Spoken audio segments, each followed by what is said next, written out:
الحمد لله رب العالمين، والصلاة والسلام على سيدنا محمد وعلى آله وصحبه أجمعين، وبعد. أيها المشاهدون الكرام، فالسلام عليكم ورحمة الله وبركاته، وأسأل الله عز وجل أن يتقبل منا ومنكم صالح الأعمال.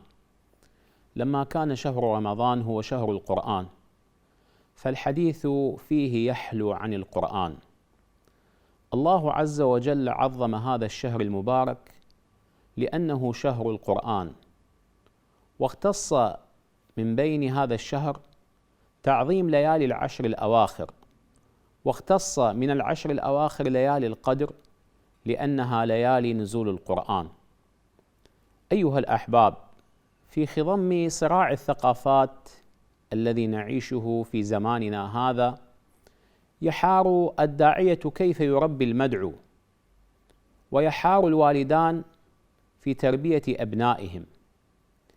بين أيدينا منهج عظيم للتربية، بين أيدينا منهج تربى عليه سلف هذه الأمة، تربى عليه قادة هذه الأمة، تربى عليه من شهد لهم القرآن الكريم بالرضا، ومن شهد لهم النبي صلى الله عليه وسلم بالخيرية، وهم صحابة رسول الله صلى الله عليه وسلم الأجلاء.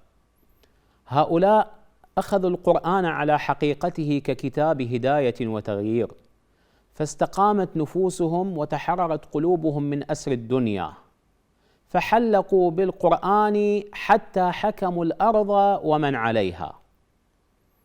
لذلك نحن بحاجة إلى أن نعود عودة حقيقية إلى كتاب الله عز وجل في شهره المعظم، حتى نحلق مرة أخرى لنحكم الأرض ومن عليها.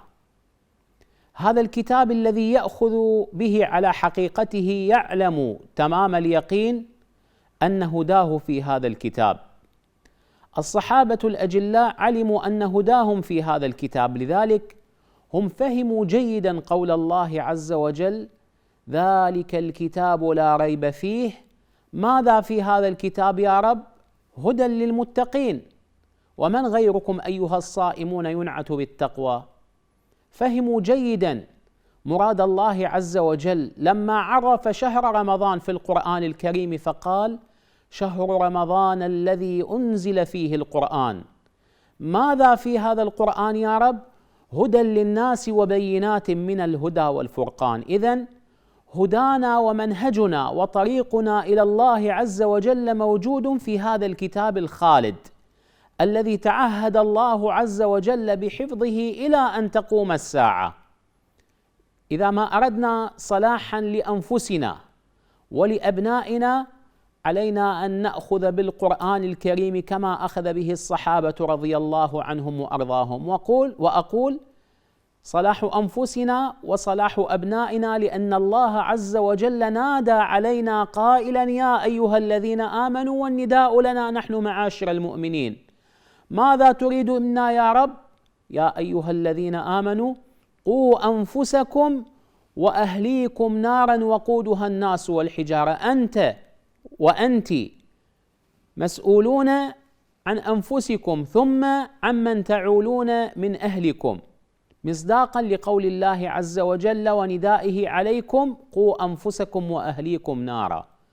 رب قائل يقول: نحن نقرأ القرآن الكريم ونختم القرآن، وربما في الشهر أكثر من مرة، لكن القرآن الكريم ما عاد تأثيره فينا كما أثر بالصحابة رضي الله عنهم وأرضاهم. أين الخلل؟ هل القرآن غير القرآن الذي تربى عليه الصحابة؟ هل الصحابة من البشر ونحن من غير البشر؟ الجواب: الله عز وجل تعهد بحفظ القرآن، فالقرآن هو القرآن الذي قرأه الصحابة هو نفس القرآن الذي نقرأه اليوم. الله يقول: إنا نحن نزلنا الذكر وإنا له لحافظون. طيب، هل هم من فصيلة من البشر ونحن من فصيلة أخرى؟ لا، الناس سواسية كأسنان المشط، هكذا يقول النبي صلى الله عليه وسلم. إذن أين المشكلة؟ المشكلة أن الصحابة أخذوا القرآن الكريم على حقيقته ككتاب هداية وتغيير. أما نحن اليوم فأخذنا القرآن الكريم على أنه كتاب اعتيادي نقرأه للمطالعة أو لتحصيل بعض الحسنات، ما أخذنا القرآن الكريم كما أخذه الصحابة. لذلك التأثير فينا اليوم غير التأثير الذي أثر في نفوس الصحابة. تعالوا نعيش مع سيدنا عمر رضي الله عنه وأرضاه. مرة يسير في طرقات المدينة ليتفقد أوضاع السوق، فسمع تاليا يتلو قول الله عز وجل: إن عذاب ربك لواقع. فسقط سيدنا عمر خوفا من هذه الآية في سوق المدينة مخشيا عليه. يا ترى لماذا تأثر سيدنا عمر بهذا التأثر ونحن اليوم لا نتأثر؟ كم مرة تلونا هذه الآية؟ كم مرة سمعناها؟ كم مرة قرأناها؟ كم مرة تلاها الإمام في الصلاة؟ كم مرة ذكرها الخطيب في منبر الجمعة؟ لماذا لا تحدث فينا هذه الآية كما أحدثته في سيدنا عمر؟ أين المشكلة؟ المشكلة ها هنا تكمن في قلوبنا، في جهاز الاستقبال.